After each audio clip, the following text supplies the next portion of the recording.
Bonjour à tous, bienvenue sur votre page et sur votre chaîne pour parler de conseils de vie. Aujourd'hui, on aborde la question du discernement. La certitude vient de l'esprit, mais la raison, elle, se justifie.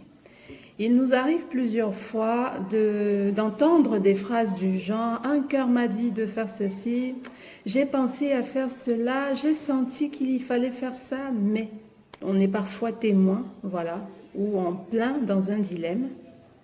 Le dilemme, lui, est une lutte inextricable entre l'esprit et la raison.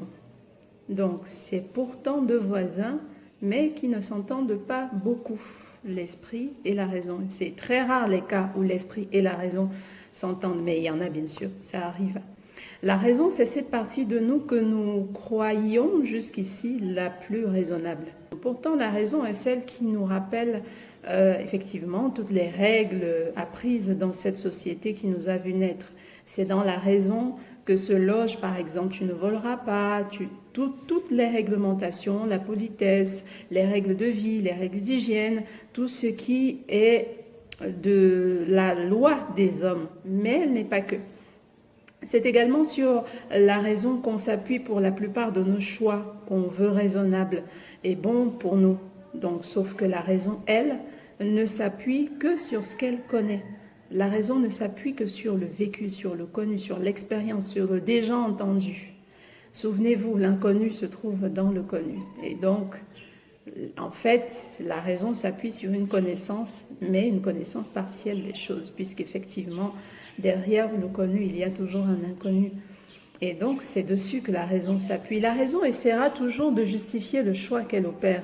Ce sera, par exemple, accepte cette proposition parce que, ou dis non à cette autre proposition parce que, tu as eu raison de faire ce choix parce que, à chaque fois que vous aurez une lutte intérieure sur un choix à opérer, la raison sera celle qui vous avancera le plus de raisons, mais dans le sens d'arguments possibles, pour vous dicter votre choix. La raison vous donnera tellement d'excuses et de prétextes, ou alors tellement de raisons. Parfois, vous devez aller quelque part. Vous savez au fond de vous que vous devez le faire. La raison viendra vous trouver des raisons. Par exemple, vous dire non, ne va pas. De toute façon, tu es fatigué. Bon, en plus, il pleut. Voilà. La raison créera beaucoup d'arguments pour vous guider vers le choix qu'elle veut opérer pour vous. Mais une chose est vraie, c'est la suivante. S'il y a lutte, c'est bien parce qu'en face, il y a un autre son de cloche. On ne lutte pas seul, même si la lutte se fait en vous seul, bien sûr, mais il n'y a jamais lutte contre le vent, à part Don Quichotte qui luttait contre les moulins à vent.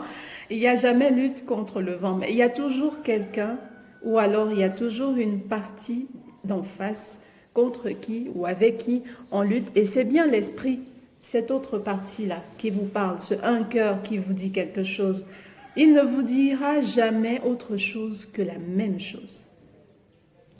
C'est le seul qui n'a pas besoin de se justifier. C'est ce quelque chose qui vous inspire un je ne sais quoi. Personne n'arrive à expliquer avec des mots clairs ce que l'esprit vous dit, mais vous avez une certitude. C'est pourquoi j'ai dit plus haut, l'esprit est certitude, mais la raison se justifie. L'esprit vous donnera une idée sans raison. Quelqu'un a dit une fois, par exemple, que le vrai amour n'avait pas de raison, donc n'avait pas de justificatif. Je l'aime, c'est tout. C'est un peu ça avec l'esprit. Je ne sais pas pourquoi, mais je sens qu'il faut que je le fasse. C'est ça l'esprit. L'esprit, il ne cherche pas à excuser. Il ne cherche pas à donner des raisons. Il a une certitude parce qu'il sait ce qu'il faut faire. Lui, il sait ce qu'il doit faire.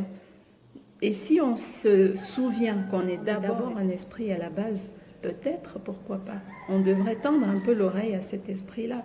L'esprit vous emmène là où il sait. Il ne doute pas, il ne tergiverse pas, il vous emmène là où il sait. Pourquoi lui seul le sait? Peut-être faudrait discuter un peu avec votre esprit pour savoir pourquoi il vous emmène ça et là. Car l'esprit a la clé de tous les mystères et de tous les trésors dits sur notre vie par notre Créateur, sur la vie de chacun. Il a été dit des choses lors de la création de chacun. C'est exactement comme quand on accueille un bébé. Généralement au village, quand on accueille un bébé, le chef de famille ou le chef de village prend le bébé, il le met vers le haut et il dit des choses. C'est comme une prophétie sur la vie de cette personne. C'est exactement comme ça que cela s'est fait avec l'esprit de chacun d'entre nous. Lorsqu'il a été créé, il a été dit des choses à cet esprit-là, mais cet esprit ne peut se révéler que lorsqu'il est en connexion, bien sûr, avec votre vous. Donc, lorsque vous êtes en connexion avec lui, il vous dira ce qu'il a reçu de votre Créateur. Donc, écoutez-le de temps en temps, pourquoi pas? Cela pourrait vous surprendre. Vous pourriez apprendre beaucoup de choses. Merci de nous avoir suivis aujourd'hui.